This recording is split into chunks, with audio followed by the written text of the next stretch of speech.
Question 1. A 66-year-old man with hypertension, diabetes, and chronic kidney disease stage 3 presents with acute chest pain. His ECG shows ST segment depression in precordial leads V2 to V4. High-sensitivity troponin T is mildly elevated.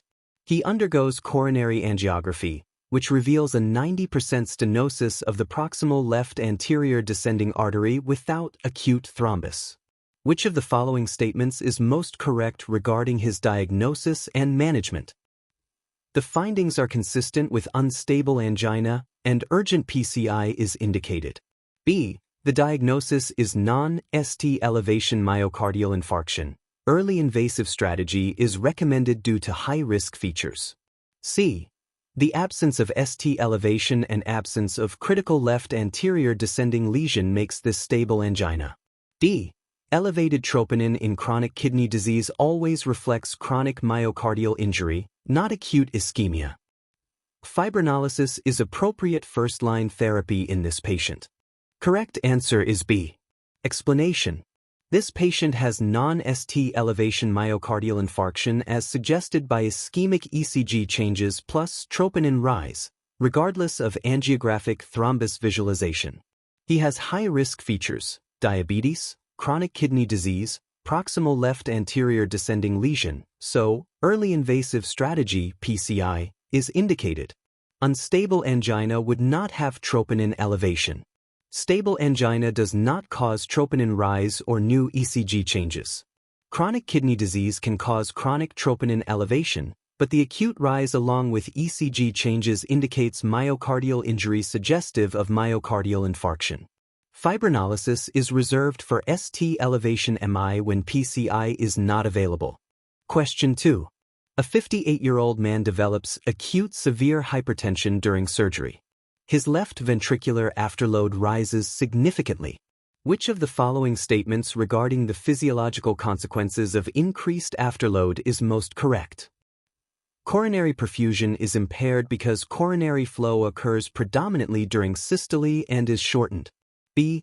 Left ventricular end-systolic volume increases, leading to reduced stroke volume and ejection fraction. C. The Frank-Starling mechanism immediately restores stroke volume to baseline. Left ventricular end diastolic pressure falls, improving compliance. Myocardial oxygen demand falls due to reduced wall stress. Correct answer is B. Explanation. Increased afterload means increased systemic vascular resistance makes it harder for the LV to eject blood and systolic volume rises, which reduces stroke volume and EF. Coronary flow is predominantly diastolic, not systolic.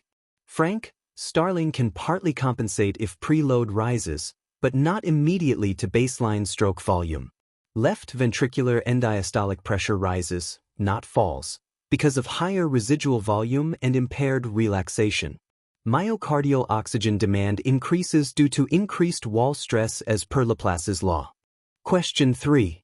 A 65-year-old man presents with syncope.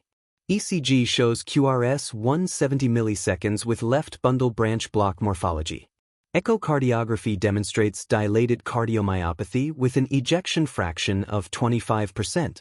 He is on maximally tolerated ACE inhibitor, beta blocker, and mineralocorticoid antagonist. Which device therapy is most appropriate?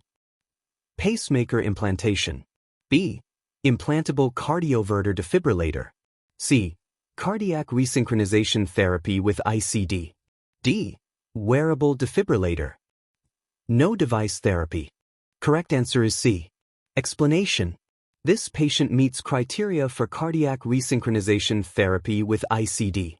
Criteria includes LVEF less than or equal to 35%, dilated cardiomyopathy with NYHA 2 to 4 symptoms, LBBB with QRS greater than or equal to 150 milliseconds despite optimal medical therapy. CRT improves symptoms, reduces hospitalizations, and reduces mortality. Pacemaker alone does not correct desynchrony or prevent sudden death. ICD alone prevents arrhythmic death but does not improve desynchrony. Wearable defibrillator is temporary, for example, pending transplant. Device therapy is clearly indicated. Question 4. A 72-year-old man with structural heart disease develops sustained monomorphic ventricular tachycardia. Which of the following is the preferred antiarrhythmic agent in this setting? Lidocaine. B. Flecainide. C. Amiodarone. D. Adenosine. Sotalol. Correct answer is C. Explanation. In structural heart disease, the safest and most effective drug for sustained VT is amiodarone. Lidocaine is less effective, used in ischemia-related VT. Flecainide is contraindicated in structural heart disease. Adenosine works for supraventricular tachycardia, not VT. Sotalol may be used but carries torsades risk, less preferred acutely. Question 5. A 68-year-old patient with ischemic cardiomyopathy, LVEF 25%, is admitted with dyspnea and orthopnea. He is started on guideline-directed therapy. Which of the following drugs has proven mortality benefit in heart failure with reduced ejection fraction? A. Digoxin. B. Furosemide. C. Metoprolol succinate. D. Ivabradine. E. Verapamil. Correct answer is C. Explanation. Evidence-based beta blockers, metoprolol succinate, bisoprolol, carvedilol, reduce mortality in heart failure with reduced ejection fraction. Digoxin improves symptoms, not mortality. Diuretics relieve congestion, no survival benefit. Ivabradine reduces hospitalization, not proven mortality benefit. Verapamil is contraindicated in systolic heart failure. Question 6. A 64-year-old man is admitted to the ICU after percutaneous coronary intervention for an extensive anterior STEMI complicated by cardiogenic shock. Despite vasopressors and inotropes, his blood pressure remains 80/50 mmHg with low urine output. An intra-aortic balloon pump is considered. Which of the following statements is most correct? IABP inflates in systole to augment coronary perfusion and deflates in diastole to reduce afterload. B. IABP is strongly recommended for routine use in cardiogenic shock complicating acute myocardial infarction, based on recent RCTs. C. IABP primarily reduces left ventricular afterload and increases diastolic coronary perfusion pressure. Severe aortic regurgitation is an accepted indication for IABP to improve forward stroke volume. ABP is superior to veno-arterial extracorporeal membrane oxygenation for refractory cardiogenic shock. Correct answer is C. Explanation. IABP inflates during diastole, increases diastolic aortic pressure and improves coronary perfusion. It deflates just before systole, hence reduces afterload, lowering LV wall stress and oxygen demand. The IABP Shock 2 trial showed no mortality benefit for routine IABP in cardiogenic shock post-acute MI. Guidelines now recommend selective use only. Severe aortic regurgitation is a contraindication, as diastolic inflation worsens regurgitant volume. In refractory cardiogenic shock, advanced mechanical circulatory support such as veno-arterial extracorporeal membrane oxygenation or IMPELA provides more robust support than IABP. A 72-year-old woman with COPD, hypertension, and chronic kidney disease stage 4 presents with acute dyspnea and hypoxemia. On exam, she has bilateral crackles, elevated JVP, and mild pedal edema. Chest X-ray shows pulmonary congestion. BNP is measured and returns at 2,400 picogram per milliliter. Which of the following statements regarding BNP/NT-proBNP is most correct? BNP levels are highly specific for acute decompensated heart failure and not influenced by comorbidities. B. Elevated BNP in CKD has no diagnostic value because renal clearance fully determines plasma levels. C. BNP levels may be elevated in sepsis, pulmonary embolism, and right heart strain, limiting specificity in ICU patients. D. A BNP level less than 100 picogram per milliliter effectively rules out acute heart failure, even in obese patients.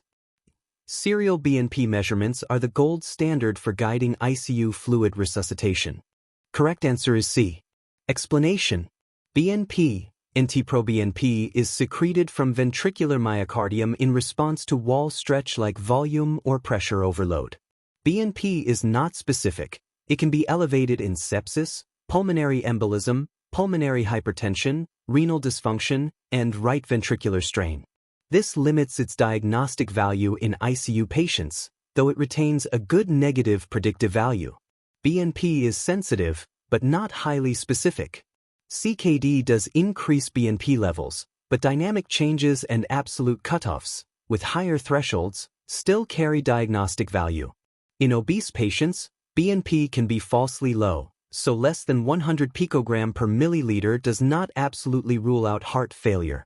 Serial BNP is sometimes used in chronic heart failure management, but not validated as a gold standard for guiding ICU resuscitation. Dear doctors, I believe this information was useful to you.